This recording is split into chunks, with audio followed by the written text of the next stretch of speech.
Mark Williams is on the line with us, national radio, television, print, and news commentary, former chair of the Tea Party Express, and the author of Taking Back America, One Tea Party at a Time.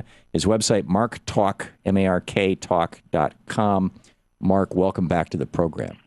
Tom, that was a lot of fun. And you're right. The Republican Party is controlled by an oligarchy, which is exactly my point. The Tea Party is made up of grassroots, of people, of citizens, and it's time that they rise up and take back one of the major political parties. I mean, sitting on the sidelines and this culture of non-involvement we've developed in the last generation or so, where it's almost a badge of honor to be a so-called moderate or independent, when we're facing matters of life and death and survival, it just is not cutting it. It has led to a situation where the only people left running both major political parties are the extremes of both major political parties, as working class and working stiff Americans sit it out and try to stay above the fray. Well, I can't agree with the last statement. I don't think that the extremes of the Democratic Party are running the Democratic Party at all. I think that what's running the Democratic Party right now are the corporate, squishy corporate middle, by and large, and the Progressive Caucus has been largely marginalized.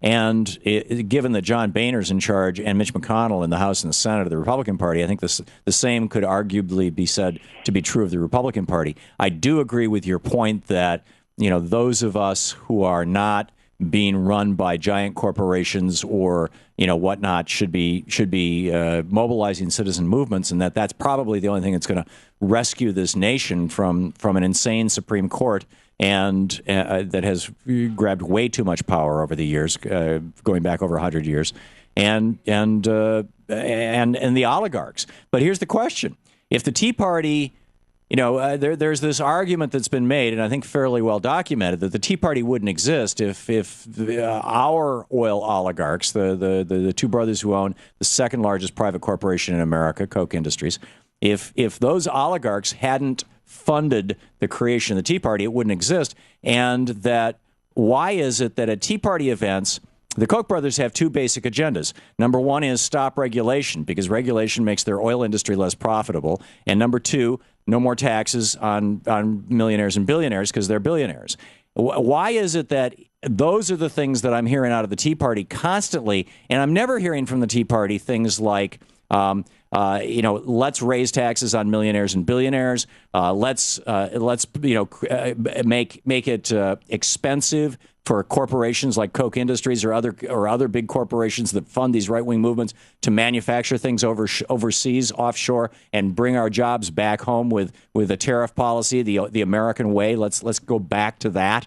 I mean, why is it that I'm never hearing genuinely populist stuff out of the Tea Party? Instead, I'm hearing Koch brothers talking points. Well, I wish the Koch brothers had been there from the beginning, and instead of jumping on board when they realized that this was a wave. I mean, it would have been a whole lot easier rather than just scrounging around for pennies and begging for $5, $10, and $100 donations the way we were. That would have been very nice. And as who paid for those giant buses? The Tea Party's of the opinion collectively that we have a spending problem, not a revenue problem. And you don't... Right, well, of course, any billionaire is going to say that. Any billionaire is going to say, stop giving money to poor people, but don't tax me. I'm a billionaire, and I can take that extra money and put it in my Swiss bank account. Stop giving money to poor people. Stop giving money to ridiculous efforts like what's going on in Libya. Stop giving money down rat holes to things like Afghanistan. How about stop giving money to billionaires like the Koch brothers? We got, for example, there's a $3 billion subsidy to the oil industry, Mark. Mark, let me finish my sentence here. There's a $3 billion subsidy to the oil industry in the United States. A good chunk of that goes to the Koch brothers. And every Republican is opposing ending that subsidy. That's an actual subsidy. That's actually, we're writing a check to oil billionaires. And the Tea Party's silent on it. You're in favor of giving money to a single corporation.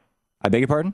You will not find a single Tea Partier in favor of giving tax money to a single corporation. I have yet to find a single Tea Partier out there saying stop giving money to corporations. That's the major part of our entire platform. Stop giving away the money that you and I work for. And not stop giving it away to poor people who need a handout or a hand up. Stop giving it to Citibank. Stop giving it to Bank of America. Stop giving it to AIG. Stop giving it to Libya. Stop giving it to Egypt. Stop giving it to these insane programs like these federal employment programs, of which there are close to 80 and don't employ a single person. Evaluate these programs, what's working and what isn't working. Put money into what works and take it away from what doesn't work.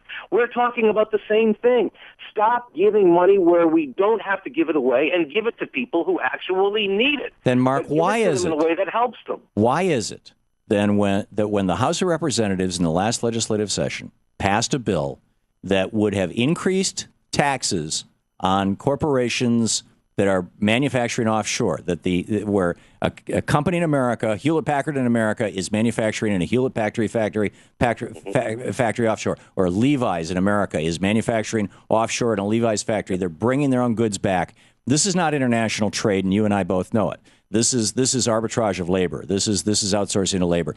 What it would have done was increase the taxes on those goods when they were brought back into the United States, and if those companies moved those factories back to the United States, would have given them a huge tax break here in the United States. That bill would have created jobs. Every Tea Party Republican voted against it. Why? We still don't have the power to enact what we need to power. No, why did they vote against it? Excise taxes on outsourcing are an absolute tool we need. Then why did every Tea Party Republican vote against it if they're not just dancing to the tune of the Koch brothers? The free trade concept, that's just taking a teaspoon of seawater out of the ocean. But it's a step. We need to revamp that entire line of thinking. There is no such thing as free trade. I agree with Mark. You and I are singing the same song in that regard. Why are the Tea Party Republicans not? Why are they 100% in lockstep with the Chamber of Commerce on this thing? Because as structured now, we're simply talking about increasing taxes on corporations who go overseas. We're not talking about killing free trade. We're not talking about restoring excise. So you want everything, everything or nothing? We got to get back. We got to get back to the Constitution, though. Well, that's a great slogan, and I'll agree with you on that. Mark Williams, MarkTalk.com. Thanks for being with us, Mark. Thanks, Tommy.